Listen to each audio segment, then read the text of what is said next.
Добрый вечер. В эфире программа «Главные итоги». В студии я, Наран Аип. На уходящей неделе исполняющий обязанности президента спикер Талант Мамытов заявил, что работа Конституционного совещания будет вестись максимально открыто и прозрачно. Будет учтен голос каждого гражданина и выработан согласованный проект. Норвежский Хельсинский комитет заявил, что ценности и традиции в Кыргызстане следует уважать. Однако запрещение публикаций, которые наносят вред нравственности и культуре, может серьезно нарушить право того же народа на свободу слова. На Конституционном совещании, начавшем работу в пятницу, доцент Американского университета в Центральной Азии Сыргак Кадралиев предложил ввести институт вице-президента. На форуме «Граждане против узурпации власти», проведенном в тот же день Комитетом гражданского контроля, экс-президент Роза Отунбаева обратилась к Садыру Джапарову с призывом остановиться. Посол Бекназаров заявил из Малайзии, что новая конституция – это попытка узурпировать власть. Сегодня в Бишкеке прошел мирный марш против референдума. И у президента спикер парламента Мамытов принял посла России Удовиченко и поблагодарил российскую сторону за поддержку в преодолении политического кризиса. Глава аппарата правительства Аманбаев заявил, что 10% сотрудников госаппарата будут сокращены, поэтому все чиновники пройдут аттестацию. ГКНБ задержал в рабочем кабинете сотрудника областной прокуратуры Улукбека Эмирзакова, являющегося братом замминистра внутренних дел Сююна Эмирзакова. АКС ГКНБ задержал председателя соцфонда Медера Ирсалиева, руководителя аппарата и несколько сотрудников, которые на систематической основе делали поборы с руководителей территориальных подразделений фонда. Число заразившихся коронавирусом превысило 69 тысяч, количество умерших – 1230. Из Узбекистана привезли 80 контейнеров, и на территории Национального госпиталя в Бишкеке появится 40-модульное здание на 200 коек. Аналогичную больницу тоже на 200 коек уже начали строить в Баткенской области. Детский фонд ООН ЮНИСЕФ передал Минздраву лекарственных препаратов на сумму $100 тысяч. Вице-премьер Сурабалдиева встретилась с руководителями крупных частных медицинских центров и лабораторий и призвала их объединить усилия против коронавируса. Футбольный союз подарил Минздраву 10 тысяч наборов для ПЦР-тестов. Евразийский банк развития заявил, что падение ВВП Кыргызстана по итогам 2020 года составит 5,9%. Национальный банк 4 за неделю и в 5-й раз за последний месяц провел валютную интервенцию для поддержания курса сома, выбросив за неделю на рынок почти $22 миллиона. Финпол задержал бывшего директора оперного театра Болотбека Осмонова, который подозревается в злоупотреблении служебным положением и нанесении ущерба госбюджету на более чем 1 миллион сомов. В Бишкекском горкеңеше сформирована новая коалиция большинства. В нее вошли фракции Республика Атажюрт, Мекенем Кыргызстан и СДПК. В следственную службу МВД были вызваны депутаты Джанар Акаев, Рыскелди Момбеков, Эмиль Токтошев и Емирлан Дженчуроев в связи с расследуемым уголовным делом о событиях 5-6 октября. Коллектив Госкомиссии по делам религии выступил против назначенного директором комиссии бывшего адвоката Садыра Джапарова Акина Токталиева. Свердловский суд Бишкека временно отстранил Бабаеву от должности ИО председателя Федерации профсоюзов на время следствия по делу, возбужденному в связи с заявлением смещенного председателя Федерации Асана Кунова. Эксперты горнорудной отрасли выступили в поддержку Дюшенбека Зилалиева, приговоренного по обвинениям в коррупции к 9 годам лишения свободы. Милиция задержала членов преступной группы, которая специализировалась на краже платежных терминалов. Городской суд Бишкека оставил президента интернет-провайдера Акнет Кувана Аджимудинова под стражей. Он находится в СИЗО с мая 2019 года. За это время средства его компании уже поделили новые хозяева. ГКНБ задержал шестерых сотрудников криминальной милиции, которые в здании УВД Ошской области пытали 26-летнего гражданина, в результате чего он умер.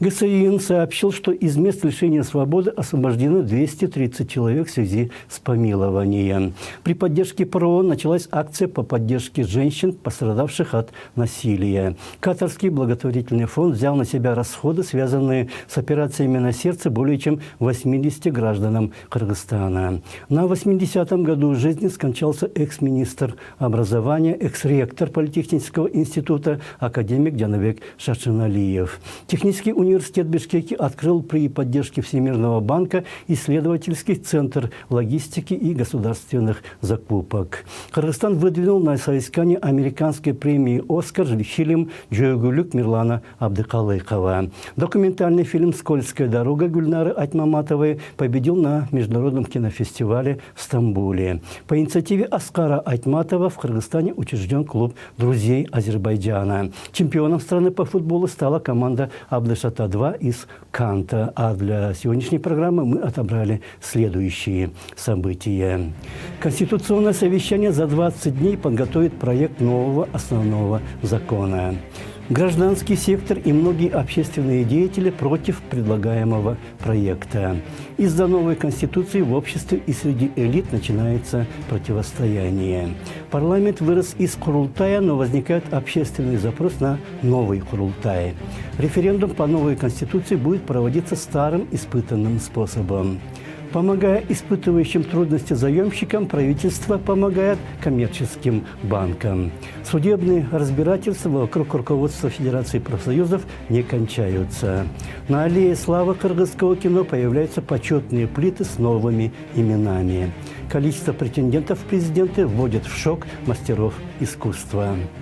В пятницу в Бишкеке начало работу Конституционное совещание, которое призвано обобщить замечания и предложения, высказываемые в связи с опубликованием проекта новой Конституции, и выработать через 3 недели окончательный вариант текста.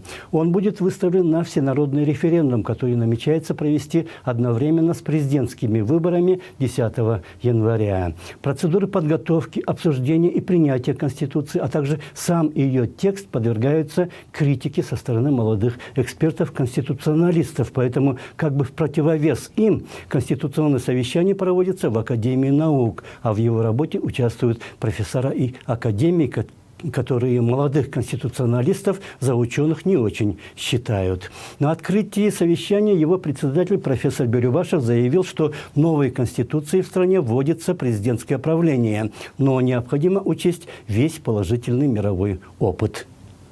Главное, чем отличаются друг от друга президентская и парламентская формы правления, это кто утверждает правительство. Если мы ответим на вопрос, перед каким государственным органом отчитывается правительство, мы решим вопрос о форме правления. Нам необходимо учесть положительный мировой опыт президентского правления и ответить на вопросы с учетом нашего менталитета. Поэтому мы здесь собрались.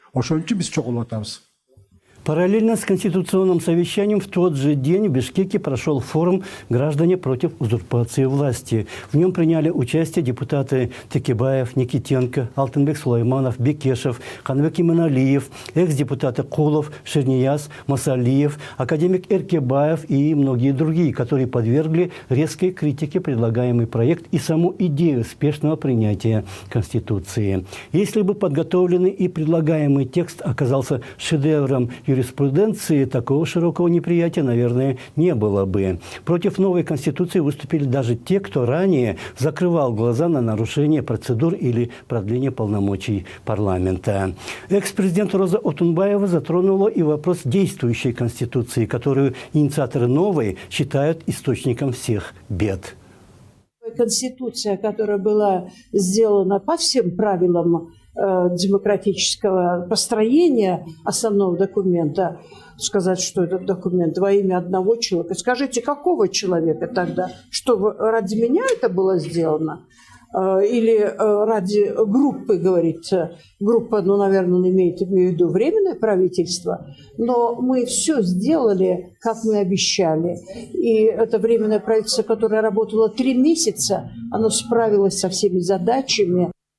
Так что наметился как бы раскол элит. Новая власть пытается принять новую Конституцию, используя против оппонентов не только своих однозначных сторонников, но и те силы, которые действуют на поле противника – ученых, депутатов, общественных деятелей, молодежь, другую часть элиты. О развернувшихся дебатах более подробно Андрей Токомбаев. Оживленную реакцию общественности, причем в основном негативную, вызвал вынесенный парламентом во вторник на всеобщее обсуждение проект новой конституции страны. Текст документа, подписи под которым поставили 80 депутатов как инициаторы законопроекта, был опубликован на сайте Джугурку Кенеша, а исполняющий обязанности президента Талант Мамытов сделал обращение к народу.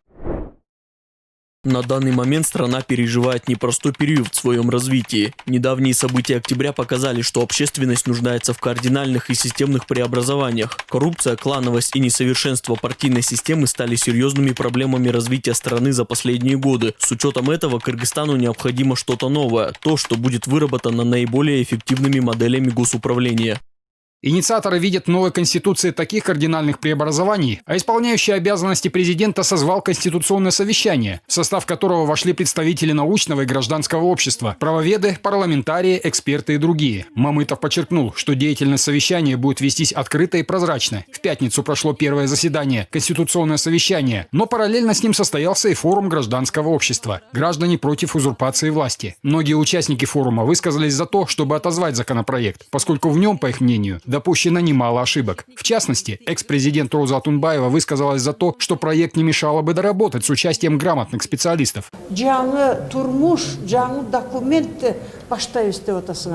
Вы хотите начать новую жизнь, хотите принять новый документ, так нанимайте самых образованных людей, спросите у них совета. Вы не опозоритесь на весь мир, если составите с ними документ. Пусть и они выскажут свое мнение, ведь даже в семье бывают несогласные. Сегодня многие поддерживают Джапарова, но такие документы должны писать образованные люди. На форуме прозвучало и мнение, что сама процедура проведения конституционной реформы вызывает вопросы. По словам одной из участниц, доктора Сании Тактагазиевой, законопроект не имеет характера поправок, представляя собой новый текст, и депутаты 6-го созыва не вправе инициировать такую реформу, поскольку они искусственно продлили свои полномочия. Но нигде в Конституции не написано, что ЖК имеет право добровольно продлить свой срок или остановить выборный процесс. Соответственно, все, что мы имеем, последние месяцы, это беспрецедентный правовой беспредел. Соответственно, даже смысла нету обсуждать, например, то, что выносится проект Конституции, потому что процесс, то, что мы сейчас наблюдаем, это профанация, это абсолютное нарушение всевозможных норм Конституции.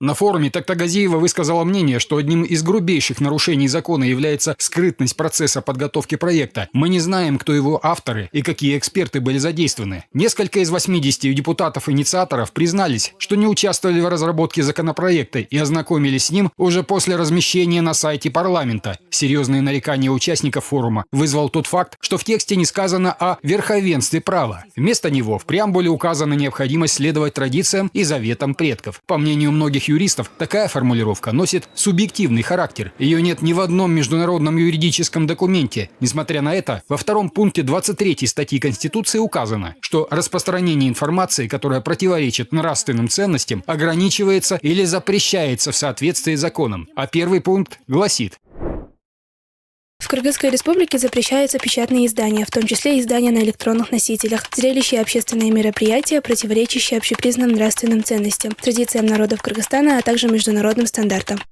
Ввиду неопределенности формулировки «нравственные ценности», это открывает широкий простор для преследования инакомыслия и свободы слова, считают критики законопроекта. Это просто растаптывание, это продолжение растаптывания конституционных прав и свобод граждан. Почему? Потому что мы были давно разочарованы еще до 4 ноября действиями парламентариев очень многих, которые инициировали ужасные драконовские законопроекты против НПО, против профсоюзов, против журналистов. По мнению некоторых экспертов, проект новой Конституции просто несерьезно подготовленный документ. Я пришел к выводу, что это просто очень несерьезно подготовленный документ. Там очень много противоречий, очень много совершенно непонятных неправовых понятий, утверждений. И соответственно, есть очень много вопросов к тому, как это все будет работать. А независимого эксперта Бактыбека Сайбаева смущает предложенная в проекте и непомерная с его точки зрения концентрация власти в руках президента. Мы полностью делаем разворот на 180 градусов. Если при Текебаеве вот приняли конституцию, которая фактически говорила о парламентской республике, то сейчас вот при Садыре Джапаеве вот получается, что у нас будет не просто президентская, а суперпрезидентская республика. То есть полномочия президента будут больше, чем, скажем, у президента Соединенных Штатов Америки. Многие также озадачены ролью, отведенной в проекте Конституции Народному Курултаю. Этот традиционный совещательный орган предложено уравнять в полномочиях с парламентом. Но не будет ли он в таком случае дублировать функции Джогурку-Кенеша? Но активисты молодежной платформы «Таза-Кыргызстан» считают, что Народный Курултай сейчас поддерживает большинство граждан страны. Наша молодежная платформа «Таза-Кыргызстан» провела социальный опрос совместно с агентством по противодействию коррупции в Кыргызской республике о том, что нужен ли нам Курултай. По всей республике был телефонный соцопрос. Участвовало более 6 тысяч человек, примерно 6558 человек, граждан Кыргызской республики. 51% за то, чтобы у нас был Курултай.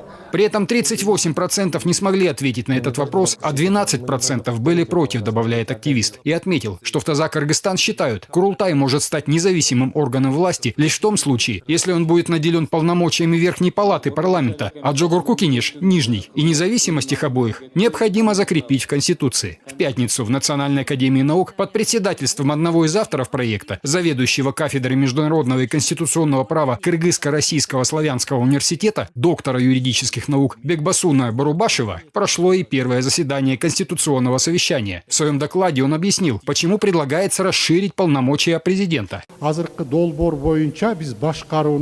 По данному проекту мы переходим к президентской форме правления. Давайте проясним. У нас в Кыргызстане никогда не было чисто президентской или чисто парламентской формы правления. Нынешнего государственного строя, установленного в 2010 году, в мире не существует. В мире это называют кыргызским парламентаризмом в кавычках. Это стало диктатурой политических партий. В состав Конституционного совещания входит 89 человек. Его работа поделена на 3 секции. Участником обсуждения может стать любой желающий. Для этого нужно прийти в Академию наук и пройти там регистрацию. А политолог Зайнидин Курманов считает, что причина шквала критики, обрушившегося на законопроект, состоит в том, что большинство граждан привыкло мыслить стереотипами, не имеющими отношениями к реалиям кыргызской действительности. Мы уже привыкли к европейским конституциям, от которых мало толку и которые не ведут к улучшению нашей жизни. Перевороты не кончаются, коррупция не кончается, власть становится по качеству все хуже и хуже. Вот что мы имеем, повторяя западные конституции. Между тем, отмечает политолог, весьма нестандартные варианты основного закона действуют и в ведущих западных странах, например, в США. В других странах с развитой демократией, например, в Великобритании или Израиле, Конституции вообще нет. Представителям гражданского общества сейчас необходимо успокоиться и взглянуть на проект с практической точки зрения. Обеспечит ли он власть народа, верховенство права и порядка в стране? Но главное – отрешиться от многолетних навязанных стереотипов. Да, сначала неудобно, не смотрится. Это как одеть вместо фрака, скажем, киргизский стеганый халат. Сначала кажется экзотикой, ну а потом все, восприятие становится нормальным. По мнению эксперта, право законодателя писать законы, отвечающие менталитету и национальным традициям народа, не противоречит нормам демократии и конституционного строя. До конца обсуждения законопроекта время еще есть. Референдум по новой конституции намечено провести в один день с досрочными выборами президента, которые пройдут 10 января. Андрей Такамбаев, Вячеслав Кравченко, Талас Ананбеков, Пятый канал. Главные итоги. Кроме предлагаемого не совсем чистого президентского правления, среди просвещенной части общества особенную критику вызывает Институт Народного Курултая, перед которым должны отчитываться и президент страны, и спикер парламента. Но парламент по своей природе и есть Народный Курултай. Просто с ростом населения стала невозможна прямая демократия, и людям пришлось выбирать народных представителей, которые бы защищали их интересы в структурах власти. То, что Джогурку-Кенеш не выполняет этих своих функций, совсем другой вопрос. И если надо, чтобы были истинно народные представители, надо и выборы проводить честные и справедливые, не продавая свои голоса. Однако надо признать, что качество Георгия Генеша соответствует состоянию общества. И совсем не факт, что новые представители народа окажутся лучше нынешних депутатов. Курултай – это институт первобытно-общинного строя. Парламент – это возник в феодальный период, когда население уже стало граждан достаточно много, и невозможна прямая демократия, как в Афинах. Поэтому должны были быть представители, и из них формировалось то. То есть мы, получается, так собрали, хотим совместить институт феодального общества с институтом первобытно-общинного и жить при этом в информационном обществе. Другой проблемой является само голосование на референдуме. Если человек за одни статьи или разделы в новой Конституции, но против других, у него, как и ранее, нет возможности это различать. Время, отведенное на общественное обсуждение, настолько мало, что широкие слои населения не успеют во всем разобраться, а именно эти слои общества и будут голосовать. То есть референдум проводится тем же самым испытанным способом, которым пользовались прежние президенты. Когда им нужно было провести одни изменения, они их помещали в обертку других поправок, которые народу нравились. И тем самым избиратели всегда были вынуждены соглашаться с тем, что предлагали правители. Не было случая, чтобы народ на народном референдуме что-либо антинародное, предложенное властями, отверг. Вот один вопрос, на него легче отвечать, да или нет? Ну, скажем, как вопрос смертной казни. Вы за или против? Но референдум у нас стал практикой, когда мы десятки поправок, половина которых может вам импонировать, мне нравится, но я вынужден голосовать да или нет. Но в это же время есть поправки, которые вызывают у меня отторжение. Но тем не менее я вынужден голосовать да, потому что мне хочется вот эти поправки, чтобы прошли. Борьба за голоса избирателей ведется и среди, например, заемщиков, которые в связи с карантином попали в трудную ситуацию. Но правительственная помощь, выделяемая им из госказны, попадает в карманы коммерческих банков, которые и без того наживаются на населении, устанавливая высокие проценты на выдаваемые ими кредиты. Подробнее в еще одном сюжете Андрея Токумбаева. Неоднозначную реакцию в обществе вызвала предпринятая правительством мера поддержки заемщиков коммерческих банков. 13 ноября вышло постановление, что часть должников освобождается от выплаты процентов по кредитам на 3 ближайших месяца. Правительство постановляет освободить заемщиков, получивших до 1 октября 2020 года первоначальную основную сумму кредита или финансирования не больше 100 тысяч сомов от уплаты начисляемых процентов или наценок в декабре 2020 года и январе-феврале 2021 года. На покрытие выплат выделен 1 миллиард 200 миллионов сомов, рассказали в четверг журналистам в Министерстве финансов. И погашаться будет процентные начисления за декабрь, январь и февраль месяц.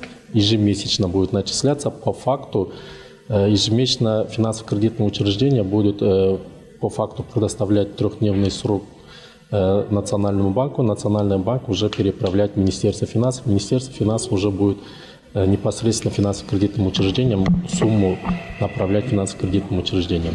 Правительство намерено помочь каждому, кто подходит под такие условия. Долги таких заемщиков по процентам за все 3 месяца намечено погасить за счет государственного бюджета. Исключение составляют должники ломбардов и кредитных союзов. Коммерческие банки и финансово-кредитные организации до 27 ноября должны уведомить своих клиентов, подпадающих под критерии, определенные постановлением правительства. А вот что необходимо сделать заемщикам для того, чтобы быть включенными в такой список. Граждане, в свою очередь, для того, чтобы быть включенными в реестр заемщиков, которые могут получить компенсацию от государства, должны до 5 декабря обратиться в банк или финансово-кредитную организацию с письменным заявлением. Также можно отправить и по электронной почте. Когда Садыр Джапаров совершал поездку по Анарынской области в начале ноября, жители одного из сел пожаловались, что не могут рассчитаться по кредитам, поскольку остались без работы во время карантина. Он заверил их, что решит проблему. Накануне сложения с себя полномочий премьер-министра Джапаров заявил: Речь только о тех, кто брал кредиты до 100 тысяч сомов. Выше государство пока не потянет. Вы же знаете, кто берет кредиты до этой суммы. В основном малоимущие люди. Мы работали 10-15 дней над этим и нашли источники и варианты. Поможем с процентами до 3 месяцев, декабря, января и февраля. В свое время власти не помогли в период пандемии. Однако многие эксперты высказывают мнение, что подобный шаг на руку не заемщикам, а как раз их кредиторам, коммерческим банкам. В этом, например, уверен экс-губернатор Баткенской области Султанбай Айджигитов. Сами условия кредита, они совершенно не облегчаются. Понимаете, в чем дело? А вот в форс-мажорных обстоятельствах во всех странах, даже таких как капиталистических крупнейших странах, когда происходит вот такая форс-мажорная обстановка, идет пересмотр и реструктуризация долгов. Понимаете? Собеседник Пятого считает, что предпринятая мера правительства носит популистский характер и не решает проблему заемщиков, зато усугубляет и без того уже очевидное сползание страны в бездну экономической стагнации. Айджигитов уверен, что сейчас коммерческие банки вполне в силах реструктурировать долги, обеспечив условия выплат, опустить процентные ставки до 8% и продлить сроки выплаты займов. Таким образом, не только облегчится участь заемщиков, но это косвенным образом позитивно повлияет на восстановление экономических процессов в стране, застухающих по причине последствий вынужденного бездействия многих предприятий во время карантина. Должники, получив надежду погасить свои долги, будут предпринимать больше усилий на добывание средств, что будет способствовать оживлению экономики. И это делается не для того, что не ради заемщика, а для того, чтобы спасти экономику. Понимаете, в чем дело? Для того, чтобы запустить экономику. Когда вот такая ситуация происходит, экономика в тупик заходит. Сторонники предпринятой меры утверждают, что 1 200 000 000 сомов, направленных на погашение части долгов коммерческим банкам, поступили в госбюджет не непосредственно с налогов, а возвращены государству в результате экономической амнистии чиновниками, коррупционерами и предпринимателями-неплательщиками. Но ведь эти деньги они не сотворили из ничего и даже не заработали. Это те же самые миллионы, сворованные когда-то из кармана налогоплательщика, подчеркивает Айджигитов. Они его преподносят, якобы, что это не бюджетные деньги, это вот дополнительные деньги, которые упали. Да нет, это же бюджетные деньги. Понимаете как?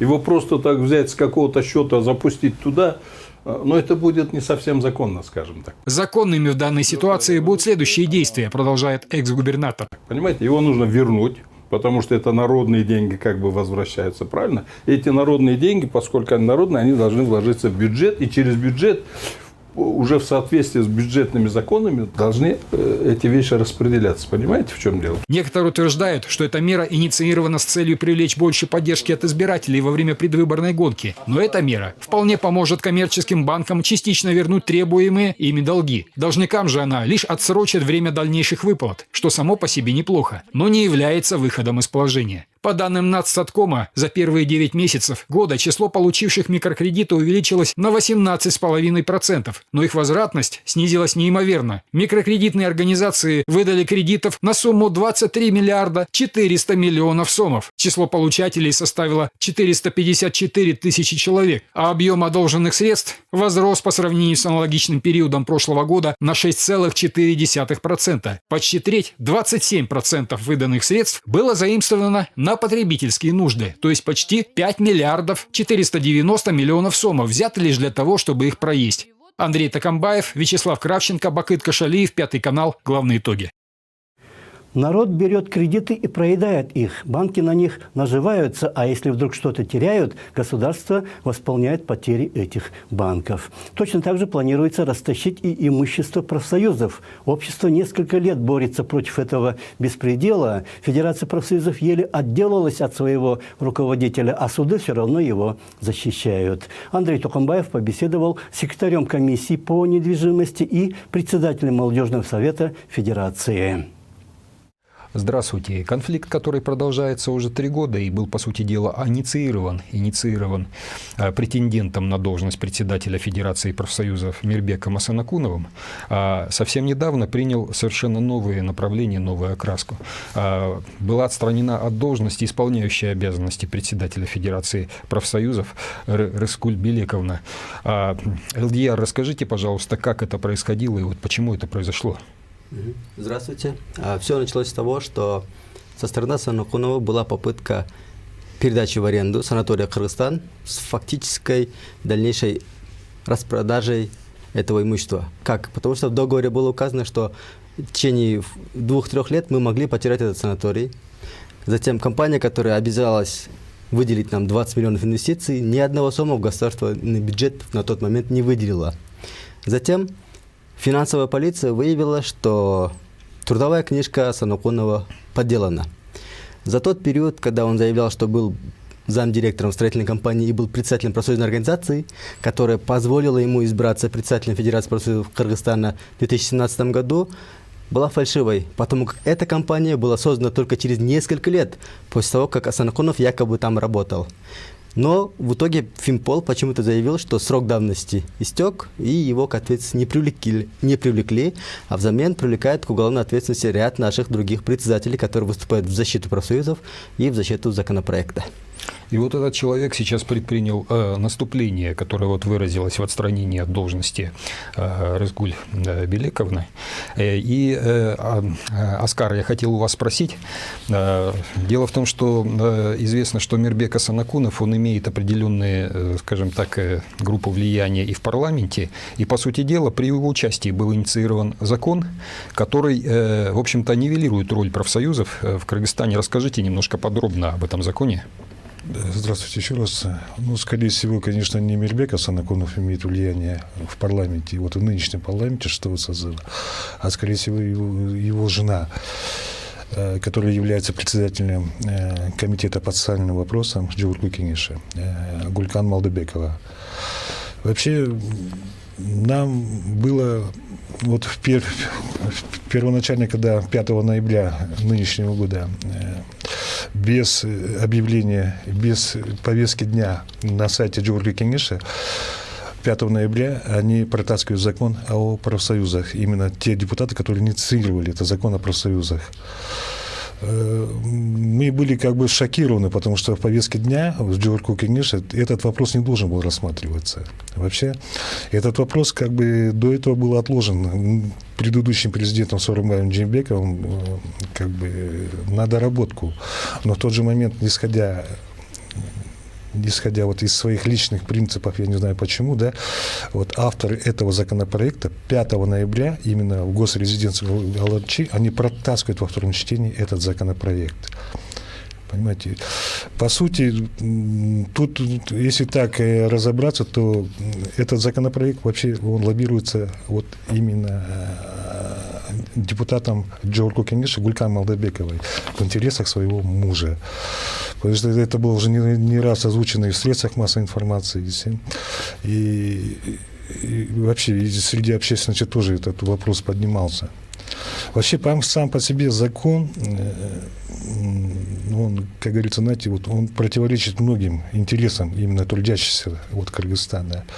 Потому как принятие этого закона вот, может на многое повлиять именно на участие нашей республики, вот, например, в международных каких-то программах. Вот, не исключением является и программа ВСП+, когда наша республика может вот, лишиться буквально тех привилегий, которые дает нам Евросоюз. Вот. Ну, если грубо так говорить, этот документ вообще практически вот, он концентрирует все властные полномочия, вот, концентрирует в лице одного человека. То есть избирается председатель Федерации профсоюзов, который будет решать все финансовые, административные и хозяйственные вопросы в единственном числе. Ну, насколько мне известно, это противоречит уставу Федерации профсоюзов. Да, но это противоречит не только уставу Федерации профсоюзов, это противоречит вообще всем нормам общественного мнения вообще. Как может быть вот, человек вот, без согласования, например, того же самого Совета Федерации в количестве 29 человек решать единолично все вопросы. А когда все раньше вопросы, они решались как бы коллегиально. Понимаете, вот именно в этом, с участием этих 29 членов Совета Федерации. Иными словами, этот закон ломает фактически... Да, а закон всю ему структуру. позволяет единолично принимать все решения. Просто, понимаете, там, помимо этого, там идет концентрация всей власти именно в одном человеке. вот, который буквально без согласования с общественностью, с мнением, учетом мнений некоторых, не некоторых членов Совета Федерации, он как бы ему дается такое право. Если необходимо еще пару моментов отметить. Удияр, да, вот к вам как раз вопрос. Каким образом вот этот человек, он все-таки претендует на должность, если его не поддерживают фактически большинство членов Федерации профсоюзов? Да, ситуация такая, что за счет разрушения профсоюзов путем использования этого законопроекта он сможет овладеть всей ситуацией. Каким образом? От председателей областных профсоюзов, которые все время избирались народом, теперь они будут назначаться. Все независимые профсоюзы, которые были вне Федерации профсоюзов Кыргызстана, даже в самом Джорку, конечно, существует 5 профсоюзов, на Кумторе существует 5 профсоюзов, есть профсоюз поваров, есть отдельные профсоюзы, все они будут ликвидированы, и их имущество будет передано в Федерацию профсоюзов Кыргызстана. Почему мы говорим, что этот законопроект антиконституционный? Минимум по двум вещам. Во-первых, он ставит ограничение 35 лет, 65 лет для руководящего состава, а это противоречит части 2 статьи 16 Конституции. Во-вторых, прокуратуре предоставляются неконституционные полномочия, за счет которых прокуратура сможет останавливать нашу деятельность и через суд ликвидировать. Затем лишаются возможности быть членами профсоюза студенты. Я сам со студенческой скамьи член профсоюза, и пенсионеры.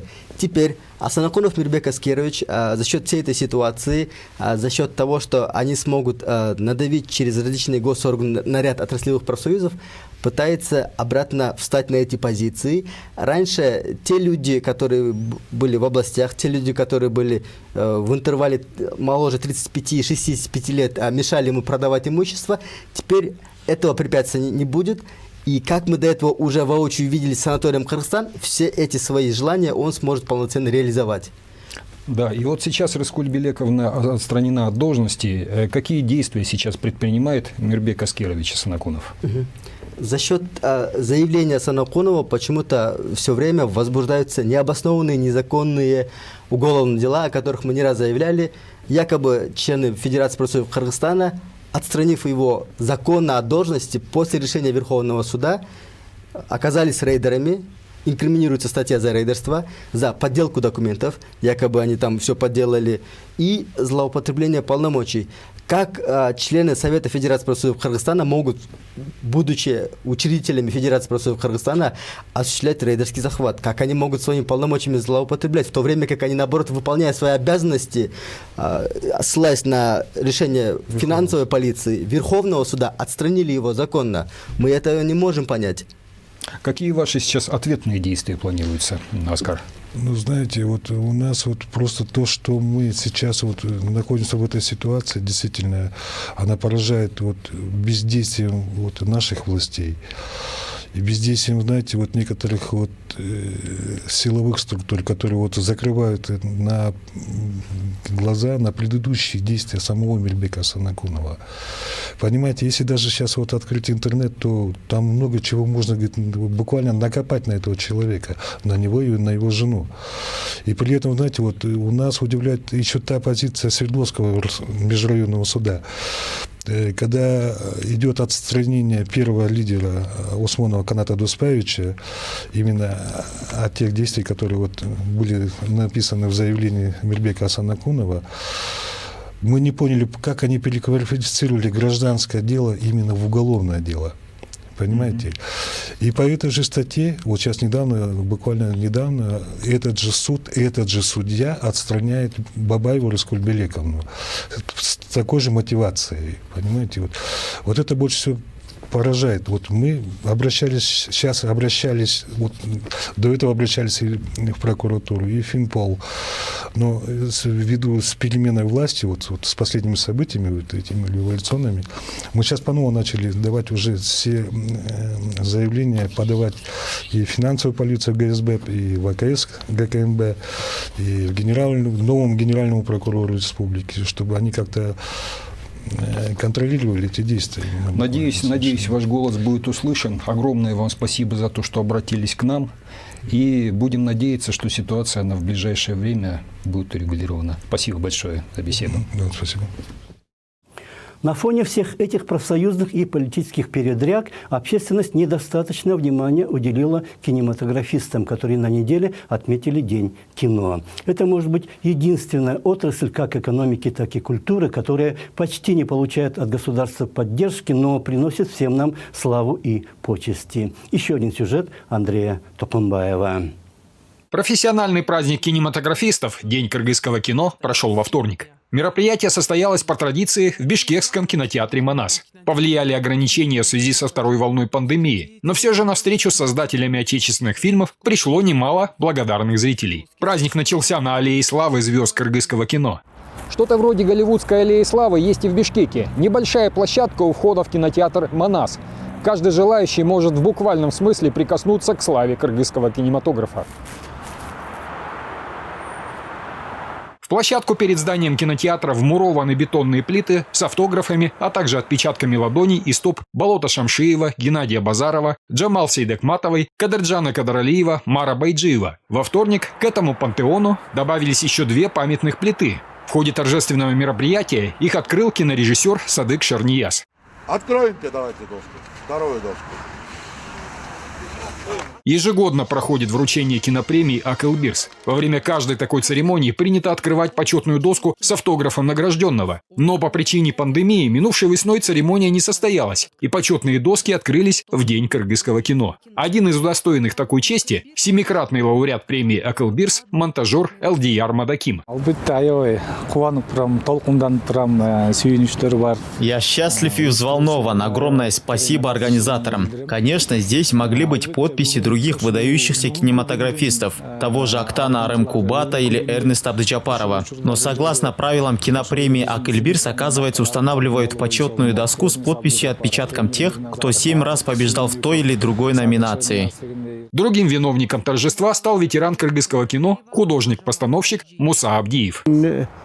Я уже и не помню, сколько лет я в кино. Наверное, больше 30 лет прошло с тех пор, как меня привели на площадку ассистентом. А молодежи хочу сказать быть внимательнее, относиться к своему делу серьезней. Кино нельзя снять без хорошей команды. Профессиональный праздник деятелей киноискусства был установлен постановлением правительства 13 сентября 1994 года. День кыргызского кино увековечил дату, с которой началось массовое производство фильмов в Кыргызстане. 17 ноября 1941 года Совет народных комиссаров постановил организовать в столице студию кинохроники. В ней поначалу работали 9 человек, включая ассистентов и лаборантов. Но уже в 1955-м здесь был снят первый полнометражный художественный фильм, причем цветной, что в те времена могла позволить себе не каждая киностудия в союзных республиках. Кинокартина «Салтанат» режиссера Василия Пронина, снятая совместно с Мосфильмом, увлекательная социальная драма о жизни сельчан Высокогорья. А период с начала 1960-х по праву считается золотым периодом кыргызского кино, известным как «Кыргызское чудо». Вот некоторые из художественных фильмов тех лет. «Небо нашего детства», «Лютый», «Потомок белого барса» режиссера Таламуша Акеева, «Выстрел на перевале Караш», «Алые маки Сыкуля», «Белый пароход» Балатбека Шамшиева, «Материнское поле» Геннадия Базарова, «Белые горы» Мелисса Убукеева, «Мужчины без женщин» Альгиманта Савидугириса, многие другие, вспоминает один из ветеранов киностудии «Кыргызфильм».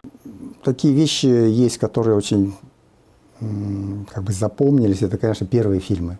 То есть, когда я пришел на фильм «Засада», получилось, что в 1968 году пришел на киностудию, и запустился Геннадий Базаров со своим фильмом «Засада». И, конечно, это для меня было это очень интересно и запоминающееся, потому что это был первый фильм.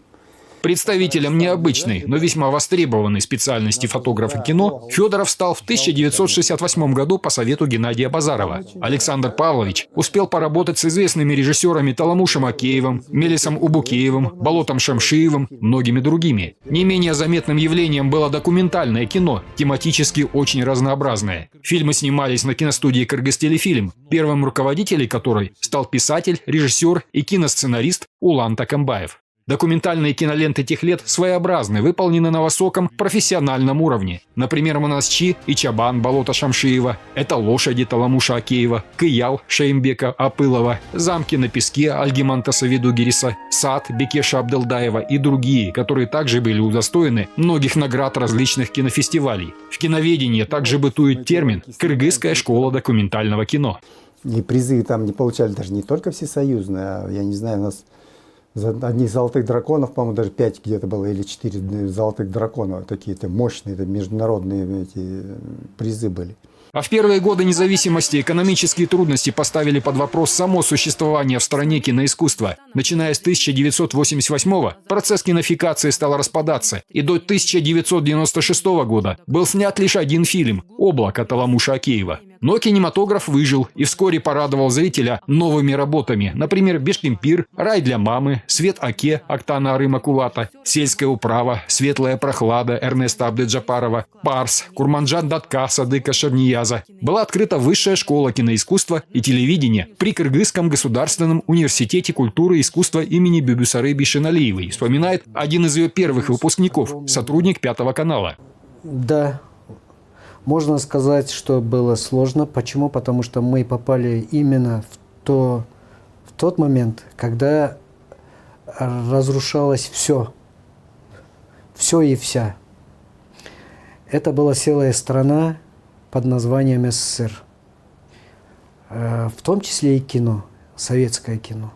Несмотря на все трудности, кино начало жить в новых экономических реалиях, но правила выживания диктовал уже рынок. Например, известный ныне кинорежиссер Дастан Джапар Улу начинал с того, что делал коммерческие видеоклипы. И старался писать сценарий короткого метра. И все это мне послужило большим уроком. Я за 2-3 года освоился в этой профессии и решились снимать свой собственный фильм. Появилось множество небольших местных киностудий, на которых снято немало весьма кассовых фильмов. Например, «Бишкек, я люблю тебя», «Клетка Колибри», «Как выйти замуж за Гуджун Пэ». Были учреждены Музей кыргызского кино и Национальная кинопремия «Акылбирс». Рост кыргызского кинематографа отмечается везде, нашими соседями ближнего и дальнего зарубежья.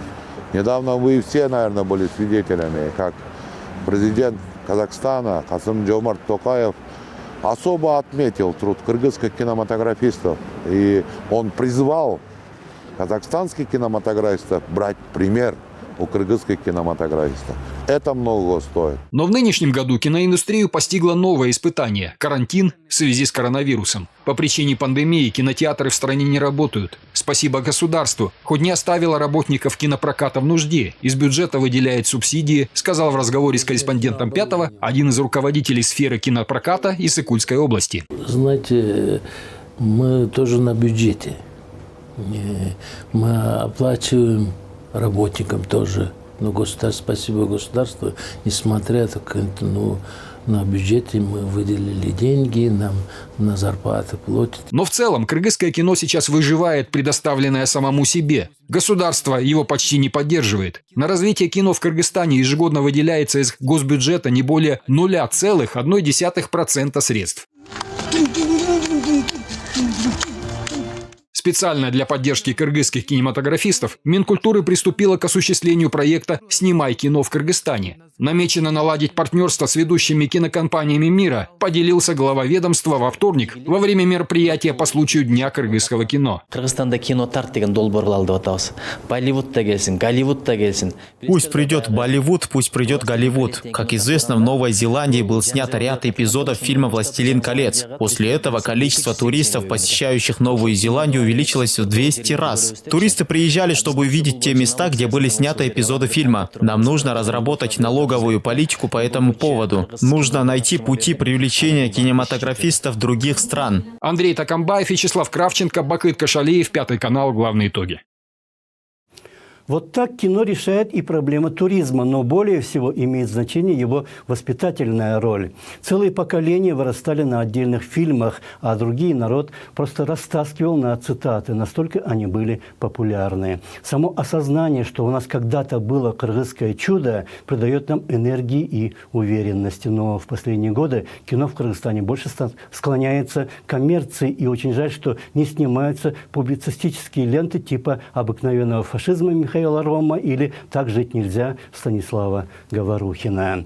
Возможно, из количества постепенно вырастет качество, а пока оценки общественных явлений, которые дают мастера кино, достаточно точны. Очень просто, оказывается. Раз Джеймбеков был президент, там Атамбаев был президент, Джапаров там его президента, я тоже, что я хуже, что ли? Я тоже не ногой сморкаюсь. Это же глава государства, это у тебя на плечах будет народ с его проблемами, с его бедами, с его радостями, печалями, со всеми, страна целая, и ты думаешь, что ты справишься. И кого только там в этом списке нет. Кто только не считает себя достойным поста президента. Но происходит некоторое разделение общества на модерн и архаику. Если из лагеря модернистов Конституцию и все последние изменения в политическом дискурсе критикуют молодые доктора, защитившие по одной диссертации за рубежом, то традиционалисты призвали в свою защиту Академию наук, про которую в последние годы власти совершенно было забыли. Но там заседают профессора и академики, защитившие по две диссертации, а за высокое внимание могут защищать что угодно. Налицо архаизация не только общества, но и науки и вообще общественной мысли. В любом обществе есть прогрессивные элементы и те, кто этот прогресс не понимают и не хотят принимать. Когда же коррупционеры оказываются много продвинутее консерваторов, потому что используют все достижения как науки и технологий, так и приемов манипуляции общественными настроениями, такому обществу прогресс вообще не нужен. Он копается в своем прошлом и пути в будущее находит там. Это была еженедельная программа «Главные итоги». Ее вел я, Нарен Аев. Всем хорошего и до свидания.